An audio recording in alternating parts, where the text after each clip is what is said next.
Welcome back to the newest episode of Cake Bites. With me this week is Dr. Mick. He's a family therapist that works with gamers and is working to bring his specialization to a broader audience on his Twitch channel by holding weekly mental health chats, streaming every evening, and building a community where people can come if they need someone to talk to or want to support people that are struggling. And he discusses the intersection of mental health and how he has created tools for other therapists to use in family therapy settings to understand the importance of video games as a tool to cope with mental health struggles. So, without further ado, here is Dr. Mick.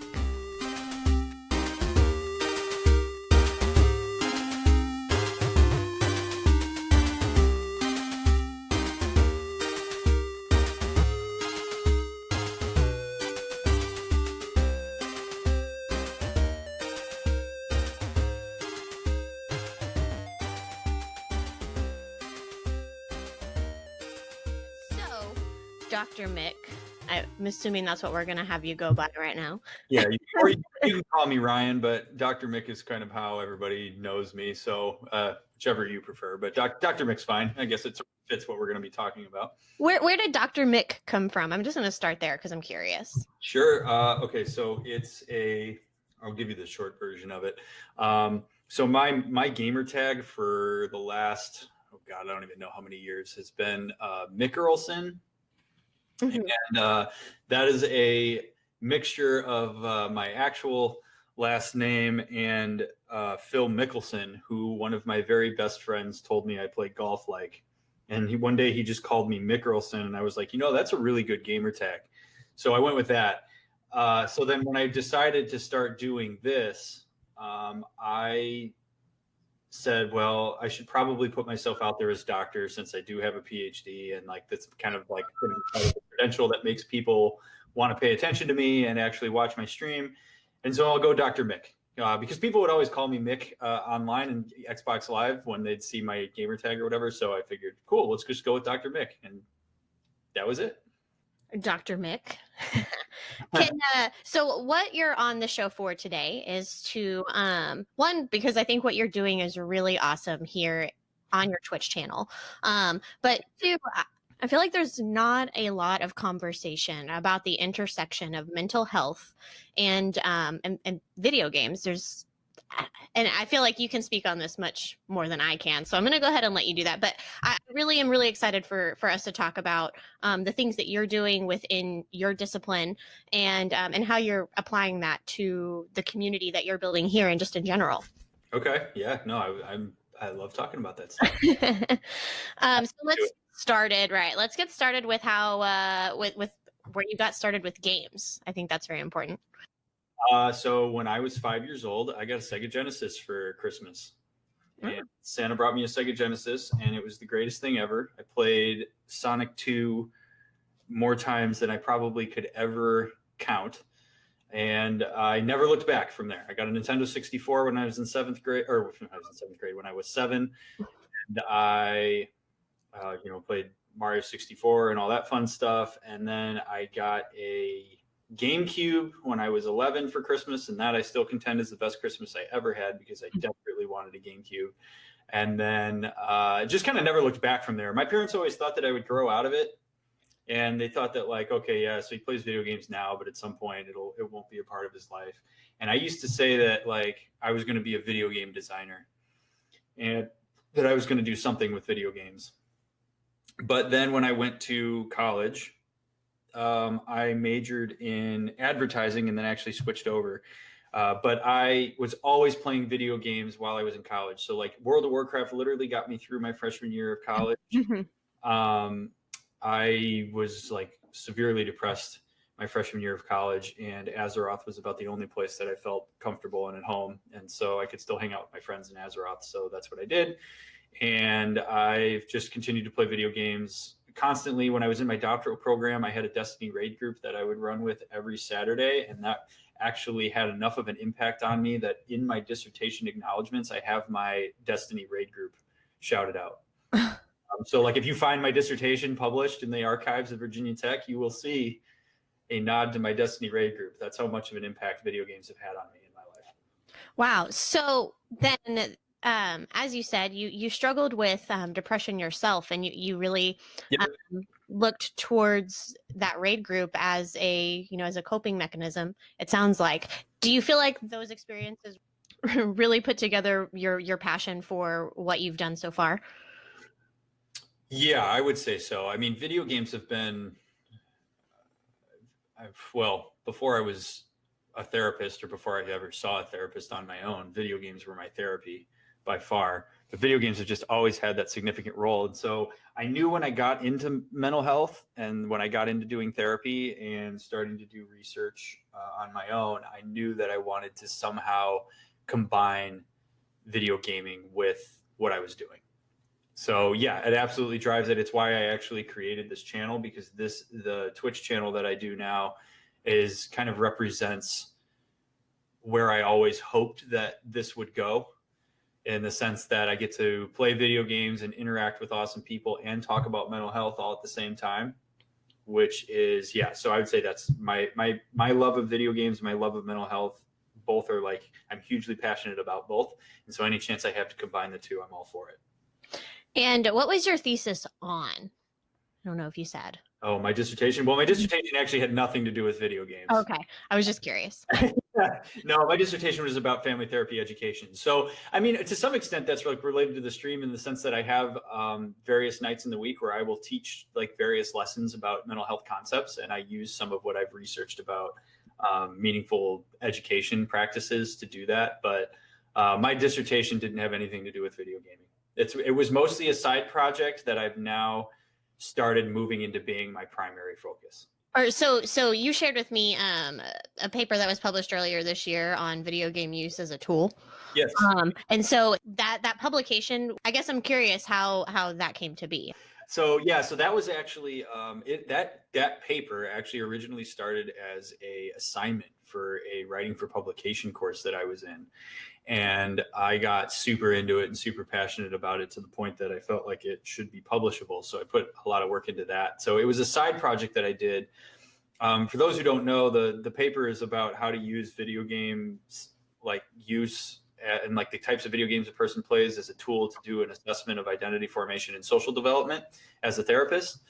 And so one of the things that has always driven me crazy is that way more therapists don't know anything about video games than therapists who know stuff about video games. And I've always contended that gamers don't generally know where to turn when it comes to like talking about their gaming, or like sometimes gamers are afraid to talk about their gaming in therapy because they're worried that a therapist is literally just going to say like, okay, well, you play video games, cool, it's just the thing you do for fun and it's not really relevant, so why are we talking about it? And so I have always wanted to try and figure out a way to break down barriers just for therapists to be able to see video gaming as legitimate and saying a lot more about a person maybe than just this is something they do in their spare time. Because like I said, for me, it has always had a really significant role in my life. And if you tried to take video games away from me when I was in college, I mean, you would have ruined my life, really. Mm-hmm. And you would have ruined my connection to my friends, and it would have been really bad. My depression would have got so much worse. So that paper came out of a place of wanting other therapists to have some idea of the importance of video games from the perspective of me, a person who's a therapist and plays games. I was really curious because like you said, there are a lot of mischaracterizations and misunderstandings about people who play and enjoy video games. And one of them is that, and it's hilarious to me, that people who play video games are automatically introverted and very antisocial. Yeah. And I feel like, especially with games like World of Warcraft, which has been around for much more than a decade. 14 years. Yep. So I feel like that's patently false. Can you speak a little bit on the reality of that? Yeah. So, oh man, I love that question a lot. So you probably knew I was going to like that question. So here's the thing, is like when people are playing video games, and I'm sure that the people who are gamers that are going to listen to this and who are watching my stream as we're talking about this would agree, like just because a person might be introverted in real life, um, they could be the most social person ever in an online video game. Like I know for me, like well, I've sort of come out of my introverted shell, but back when I was in high school and in college, I was pretty introverted. But if you'd have seen me online in like my guild or, running a raid group, I was as social as it gets. Like I was trying to coordinate raids. I was trying to be like a part of, um, like World of Warcraft raids and dungeons and stuff. And like, there was such a huge social aspect to playing games for me where I felt way more comfortable. Like I could interact, like sure, people were strangers, but I formed some really meaningful relationships online, and they were relationships that had maybe a little bit less pressure on them, and there was already a commonality of being able to play games together, and like that shared interest already made it inherently easier for me to interact with people, and so like there are so many gamers that might in real life look like they don't interact well with people or they're relatively introverted, but then you put them in a game context or even watching streamers and all of a sudden they're really social and they're really out there and they're talking and they're interacting and they're getting reinforcement from others that they're worthy of being talked to and that they're interesting. And so there's just so much more that meets the eye. So if you look at it as okay, so this person's sitting here staring at a screen with their mouth open and that's all I see, but you don't see that there's game chat going on or that the person's talking into their headset or that they're doing call outs. Like I remember in Halo doing call outs and coordinating all the tactics of that. And there's just so much social interaction that goes on in video games that I think non-gamers don't quite understand, because the only representation they generally see online is some guy sitting with a controller just mashing the buttons and drooling all over himself. I was curious if you've employed any of those tools from that paper in your own line of work. And if I don't know if you can talk on that at all. Yeah, so no, I can. So I can speak really generally about Mm-hmm. how it's impacted. That if so, I am sought out frequently because of the fact that I advertise that I work with gamers in therapy. So I get a lot of parents who call me wanting their kid to see me or their teenager to see me. And one of the things that I'm always doing if I have somebody in the room who plays video games is I am asking them about the video games they play. And I'm asking more than just like, what games do you like? Even though that's a really important question. I'm asking like, how often do you play? Why do you play? What is so deeply important to you about your video games? And what should I know about your characters? Because I think, the characters that people create in their video games more than anything else can really be indicative of traits that they either like about themselves or that they wish they had.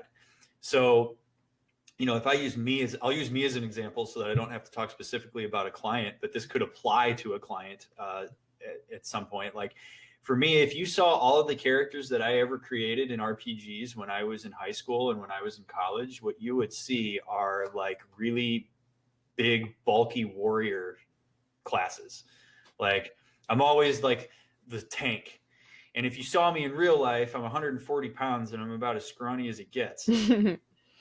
And so it was because I always wanted to be bigger. Like I always had kind of body image issues when I was in high school about how thin I was and always wanted to be, bigger and more muscular. Well, I could be that in video games. And that really helped boost my confidence. And so like that tells me a little bit of something about myself, that like that's something that I wish I had. But then there were other traits that I would put into my characters that were traits I like about myself. Like I'm pretty assertive, I'm pretty charismatic, so I always like to make characters that can sweet talk people and all that stuff. So that's one instance. Another thing is that video games provide, and I'm actually currently in the process of writing a paper with some colleagues about this, that video games are really a rich environment for people to be able to explore various aspects of their identity. And I'm talking in this context about like gender identity or sexual orientation. There are games like Pokemon or Harvest Moon or Animal Crossing where you can create characters that are not binary. You can create, male characters that can wear female clothes. That sort of Stardew thing. Valley, you can marry any bachelor or bachelorette, There you go, right? In Mass Effect, you can romance Garrus or Tally. So, like, there are ways that video games provide a safer holding environment for a person to explore their identity that they may not be able to do in real life because it's just not safe to do that. And so, if I'm adept at talking about video games and talking about the characters that a person's creating, it might help me have an understanding of maybe what they're going through in terms of trying to formulate and solidify their identity. So those are just some of the ways that I might use video games when working with people. I've also played video games in session with clients before because sometimes it's a really good way to preoccupy a person's mind so that they can get into maybe some of the deeper stuff. I've certainly had experience with that. Sometimes it's just a nice way to join with a client because they know that I have a common interest with video games. I have actually Destiny Mega Blocks in my office so that people who play video games kind of see that I like Destiny and that I'm into that.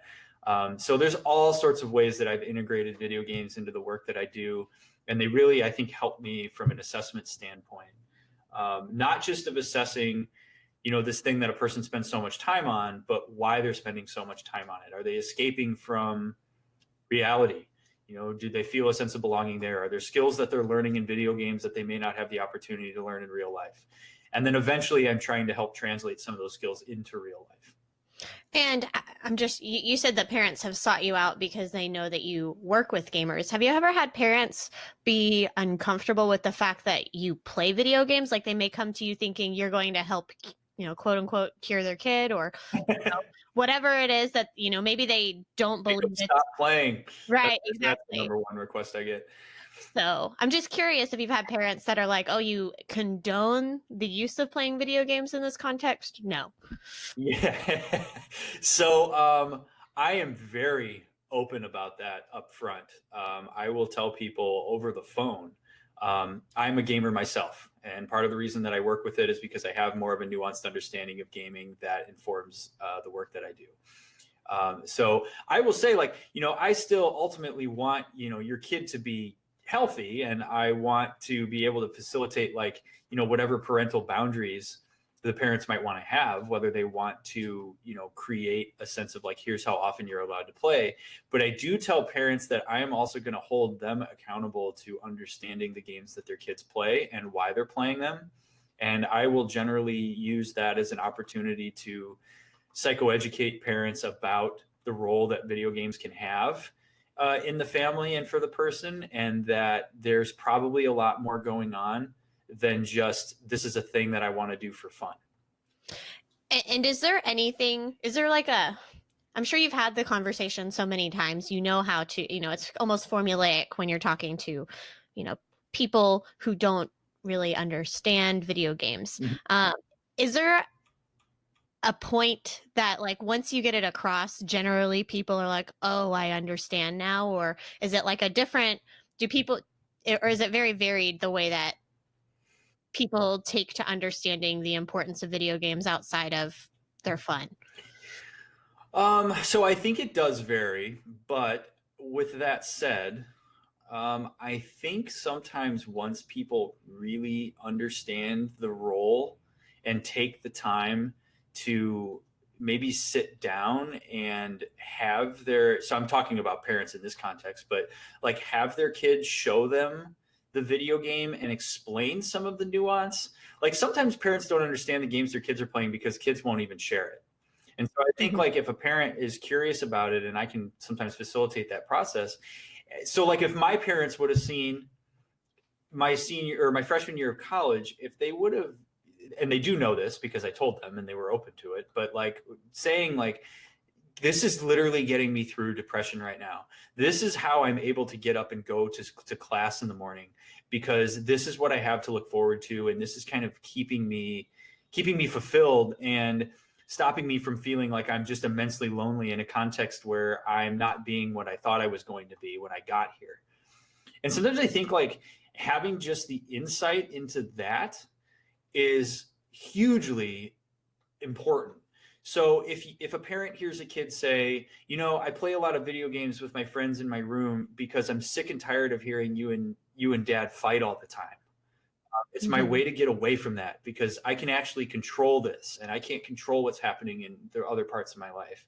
I think that engages a level of empathy from people, and that can sometimes give them some perspective.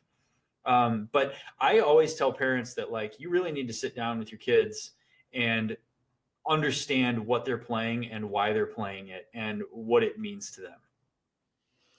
And so, do you maybe have any advice for gamers that are struggling with mental health in a way that they can maybe try and connect with somebody? Maybe it's not their parents, but just somebody that they trust about what's going on, maybe.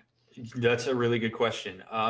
Think, I think for one, being able to talk about it in the first place is really important. And so, I mean, part of why I created my stream is to give gamers a place to be able to talk about. I'm not saying to everybody, come to my stream, but like having a place to be able to even talk about it openly and not be met with stigma and shame, I think is really important for one. Now, if I'm talking to a person in isolation about that, I'm saying like having the level of compassion for yourself is really important just in general. But if people around you don't seem to understand your gaming and you feel really connected to maybe people you're playing games with, or even if you're on like forums talking about games or whatnot, not that people are going to be able to talk to you about your mental health per se, but they might be able to support you in saying something like, hey, you should really talk to a therapist about that.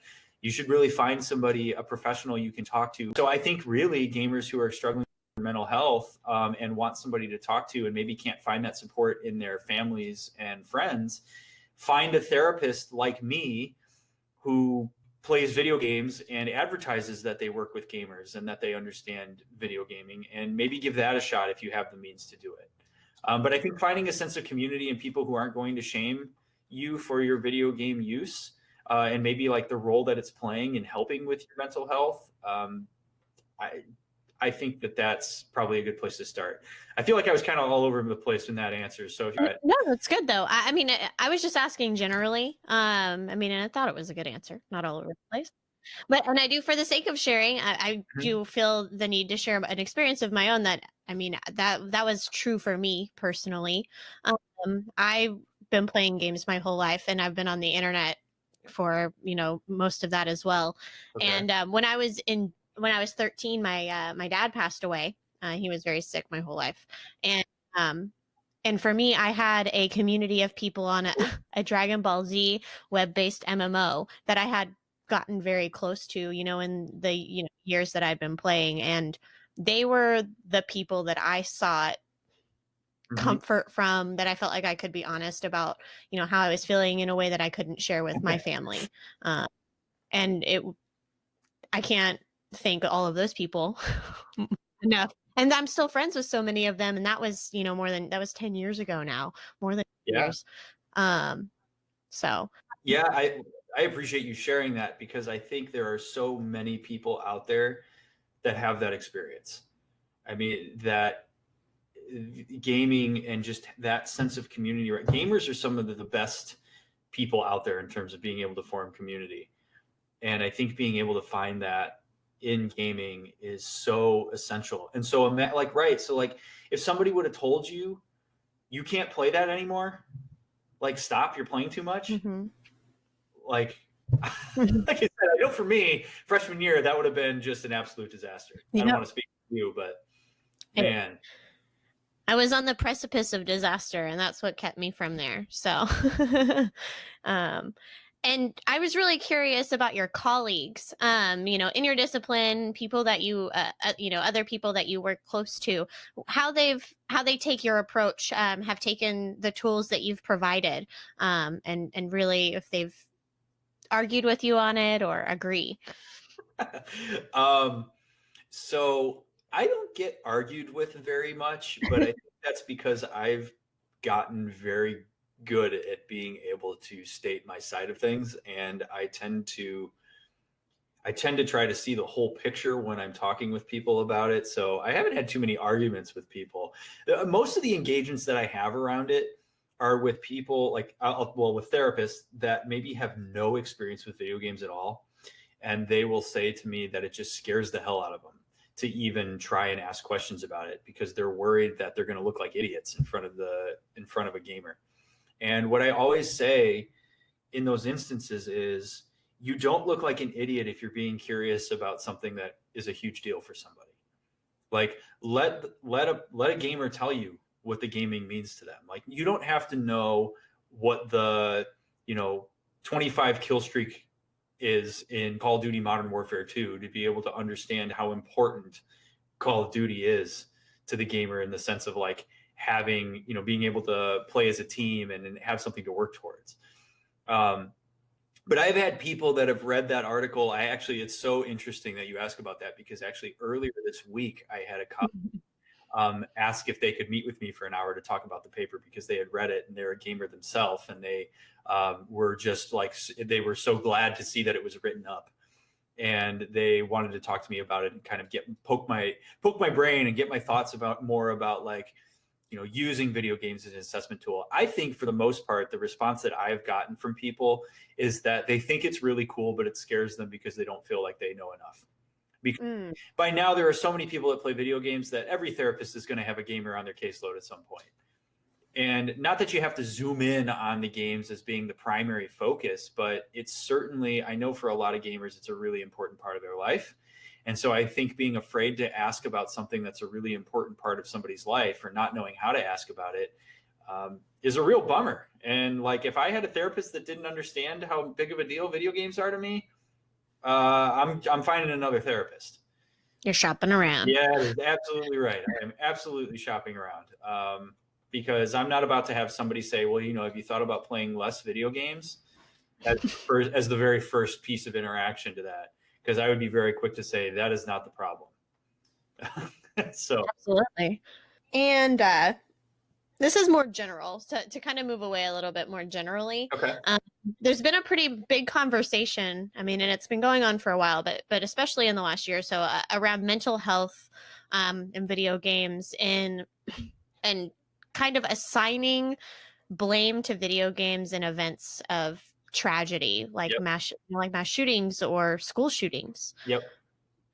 And I know the people who are probably listening to this show, understand the nuance there's more nuance to the argument than that. But just like a lot of therapists that don't know how to approach looking at video games, I feel that's the same problem in this argument. And this may be a different question than you're expecting me to ask, but for people listening, is there anything any perspective that you can offer as a talking point for maybe people who do enjoy video games but don't know how to answer to that question, or that's the reason their parents don't like video games? So the question being, I want to make sure that I give a good answer. So the question, like if they're brought the question like, well, video games are bad because they make, because people are violent as a result. They play video games and become violent. Okay. So my gut reaction answer to that generally is that people have been doing really horrible shit before video games even came around. Like Genghis Khan did not play Call of Duty. Right. Like there are plenty of people that have done really violent, horrible things before video games were even mainstream and were even explicit enough to be an issue. So there's that for one. Video games are so I'm going to give you maybe too nuanced of an answer, and then you can tell me to back it up and be more basic. Okay. So one of the things that happens, I think, with video games and why it's such an easy target is because of just simply the optics of it. So yes, there is a lot of violence in video games. Mm-hmm. And what we don't like, our brains don't like this. We don't like dissonance. And so our brains look for patterns and commonalities to be able to make sense of very complex things in simple ways. Mm-hmm. And so it's very easy to look at video games and see portrayals of violence and think, well, that must facilitate violence in real life, because it's just an easy association to make. It's a very quick association to make, and it's a very oversimplified association to make. So people who don't understand video games at all, and the only representation of video games they see is they're these, big, awful, violent, bloody, gory things. That's a very short leap to make cognitively. And so people will make that leap. And so what you can do, and I know this is difficult in this current political climate, is go to the research. And there's a lot of recent research that has shown that while there might be some tendencies towards aggression for people who play violent video games, that deviation of aggression is not really a standard deviation that we would consider to be significant. Mm-hmm. And there's a lot of research out there. Like, a lot of the research that is out there is on very targeted populations using very targeted games, and it doesn't really cover a broad spectrum. And so we don't actually, I would make the argument, as somebody who kind of consumes the research as often as I can, that we don't know whether it actually affects it. It's troubling when we see, like, people who engage in mass shootings or school shootings that did play video games, but they also did a lot of other things that people might have in common. And I would say that the most blatant one is they had access to a gun. And so, I mean, I apologize if I'm getting maybe a little political here, but like, people try to politicize video gaming, and I really think that that's dangerous, because there are infinitely more people who play violent video games constantly that would never even imagine picking up a gun and going into their school and shooting people. And so you have to look at it as like, it's sort of like the idea that people are more afraid of flying than they are driving, even though you're way more likely to be killed driving than you are flying. But the only time you ever hear about flying is when a plane crashes at once in a blue moon. Mm-hmm. People think that planes are more dangerous. And so it's the same thing. You only ever hear about video games when it's brought up as a person who engaged in a shooting played video games. You don't hear about, people doing wonderful work out there who also play video games. You don't hear about people who have solved really complex problems who attribute their success in doing that to the fact that they play video games. Like, you don't see that kind of representation with video games. And so I think that's the problem, is like, we don't have a well-rounded representation out there in the mass media of video games. And that's why I'm like on this crusade with this stream, and like with trying to push that information out there, because I think, and with that article that I wrote that was published this year, and with the article that I'll hopefully have published by the end of this year about facilitating the coming out process for LGBTQA gamers, like, is to have that kind of representation out in the literature. Because right now, if you try and do a Google Scholar search for what literature is out there, you're going to just see the connection between violence, because that's what's sexy, that's what gets the research dollars, that's what gets grants.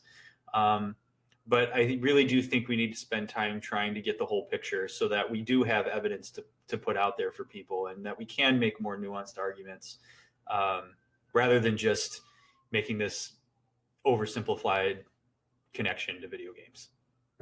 Absolutely. I mean, and you brought up your stream in it, and I want to talk about it a little bit more in depth, because we've talked about it a little bit, but you have sessions that you run, I'm not sure if it's every day, but often. Yep. And it seems like they're themed. You bring on guests. Can you talk about, what it is that you're doing, and really what the experience has been like so far?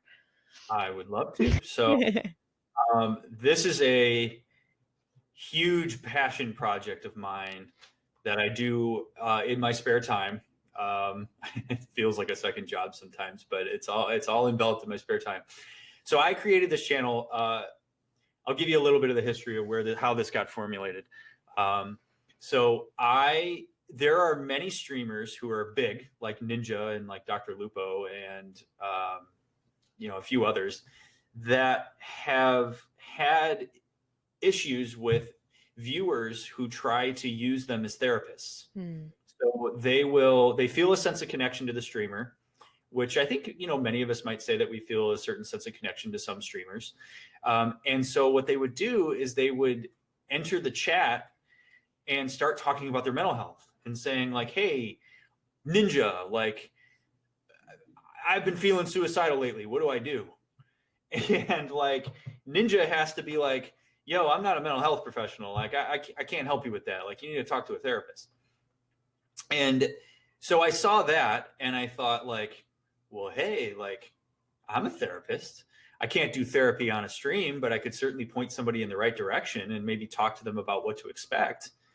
And so that was kind of an interesting idea for me. I was like, so that would be interesting if like, if I was seen by Dr. Lupo or Ninja or Dr. Disrespect or something, and somebody in their chat was talking about their mental health and they didn't know what to do, rather than saying, I don't know what to do, go find a therapist, they could be like, hey, go talk to Dr. Mick. Because he is a therapist and he's on Twitch, and that's an environment where you feel a lot more comfortable, and he plays video games while he does it. So it's a little bit more approachable and you can do it on your own terms, that sort of thing. So I was like, you know what? Like, I'm going to create a stream where I bill it as you get to play games or watch games, I guess, with me and talk to me about mental health and get general mental health information and resources. And I see the stream as sort of bridging the gap between not having any access and being totally afraid to go into therapy and to talk about mental health and to not have a place to do it, to empowering people to feel like they can take charge of their mental health and maybe go find a therapist and have the resources and information from me to know how to do that in a way that's going to be effective for them. So yes, I do. Every Monday, I do a mental health topic that my community votes on. 2 weeks ago, it was what's a first session like? And so I talked about how to find a therapist and then what to expect in a first therapy session. And then this week, actually yesterday, or no, not yesterday, Monday night, talked about suicide assessment and what happens in therapy when a client talks about suicide and how a therapist does a suicide assessment, to kind of like raise awareness around that and so that people know what that's like and what to expect. Maybe it's a little bit less scary if it's something they need. Exactly right. Like, one of the number one things that prevents people from calling suicide hotlines is because they have no idea what the person on the other end is going to say when they pick up the phone. And they worry that their therapist is immediately going to call the police and throw them in a mental institution. And that is just like so not true. And so I'm trying to kind of help people have maybe that more realistic view and maybe a more empowered view about going to therapy. And, I dress casually on stream. I wear my hat backwards. Those of you who are watching the stream can see it. I try to break down the stigma and expectations that people have for therapists, because we're not all scary. And some of us do play video games and some of us do care about video games. Not that that's the only thing I have to talk about, but I just see the stream as being a place where people can have a sense of community. And I will say that my community is amazing and incredibly supportive of each other. And I have been just so floored really by how amazing everybody is and how supportive they are of each other. It's truly incredible. But I have gotten feedback from people, from viewers that have said to me things like, I finally felt empowered to go see a therapist because of your stream.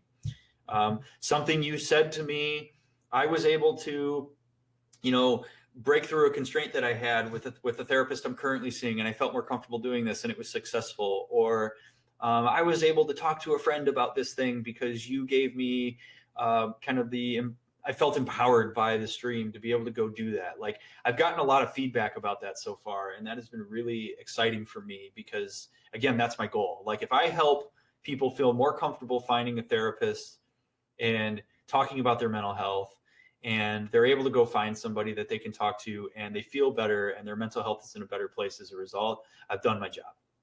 And, if it gets to a point with this stream where I am well known enough that Ninja and Dr. Lupo and all the wonderful streamers that are out there know that I exist and say, hey, go talk to Dr. Mick because he's a real therapist and he can help figure it out for you, then that would be wonderful. But that's really what the spirit of this stream is about. And so I do stream every night.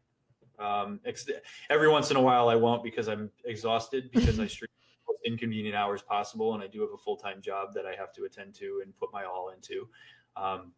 But this stream is an absolute passion project of mine. It marries my two favorite things, video games and mental health. And what time do you typically stream at in the evenings? I stream every night at 11:30 p.m. Central Time, and I usually go until usually between 1:30 and 2 o'clock. I generally stop when I can only attend to the game I'm playing or the chat. When you can't, like, oh. I can't do both, then I sign off. But for the most part, I mean, I like right now as you and I are talking, because I know you'll have people listening to the podcast that haven't seen my stream. I've been like sitting here watching you play. Like, yeah, I'm literally playing Destiny Strikes right now while we're talking.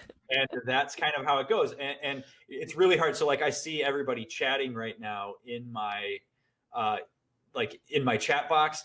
Me having to attend to that on top of doing this interview and playing Destiny is a little bit too much. But generally what it looks like is me having a constant dialogue with everybody in the chat while I'm playing. Mm-hmm. Yeah, absolutely. And it's very clear that your community cares a lot about you and is really, I mean, they got on super quick right after you went live. They had no idea I was coming on at 4:30 this afternoon. And I really appreciate how candid they are. I mean, they've been talking in the chat, answering questions alongside you. And if I'm not sure if you are able to share the VOD with me from our interview, but I would love to share it with my patrons so that they can. Oh, no, I sure can. Yeah, so that my patrons can see, kind of get an idea of what your stream is like. And where can people find you at in social media? So I am the primary one that I use is Twitter right now. They can find me at Dr. Mick Live. Mm-hmm. And I'm also on YouTube. I'm not able to generate one of those like cool links that's memorable. Me either. If you search Dr. Mick, I'm like maybe the third user that pops up. So you can find me on YouTube. I'm on Facebook too, but that's not fully formulated enough, so I'm not going to direct people there. But really, the best place to get a hold of me is in my Discord server, which you can find at my twitch.tv /Dr_Mick, or I also have it linked in my Twitter. I also have a website, which is drmick.live. And I'll have links to all of that stuff in the show notes for the episode on my website as well. And was there anything else that I didn't ask about? Because I know it's a really broad topic, or anything that you wanted to talk about specifically before we wrap up? I think video games are one of the most incredible mediums for being able to gain access into who a person is and who they can be. And I really hope that over time we can destigmatize video game use to a point that people who don't play them can see that. Video games have become so mainstream and so nuanced and so complex that it really does give people a safe place to explore who they are and to build relationships and to escape, but also build skills that they can use in real life. And if you take that away from people and you try to legislate against it, I think you're causing a lot of harm. And so I think therapists need to understand that. Therapists need to know how big of a deal video games can be for a person. And I think the general population needs to know that. And I really hope that people find it in themselves to be more curious about gamers and the roles that their video games are playing, and to take the mental health of gamers seriously, and to know that there's a very good chance that video games are facilitating some level of mental health for the gamer. I guess I just want to reiterate the importance of that like there is just such a richness to video games and the way that people engage with them that just gives us so much information. And, you know, with where stuff's going with like virtual reality and all that cool stuff, like there's just awesome things that can happen for gamers down the line and for non-gamers alike. So if there was a parting thing that I would say, it's that, and that it is okay to seek help, that it is okay to try and find a therapist who knows how to talk about video games and who can listen to your experience, that you should shop around for a therapist that understands it if gaming is an important part of your identity. and that we are out there, and that if you want resources, you now know where to find me. Absolutely. And like I said, I will be sharing links to your website, your social media, your Twitch, everything. So anybody who's interested or just needs to talk to you can find you. And I really appreciate your time, Dr. Mick, and your split attention. I don't know how I can barely like watch you play and like maintain my train of thought. All right. Thank you so much for listening to the show. I hope you guys enjoyed it. I'll have show notes for today's episode up on cakebites.com. Don't forget to like and follow the show on social media so you can keep up with updates, as well as on Twitch so you can get updates when I finally go live. And yeah, I think that's everything. See y'all next time.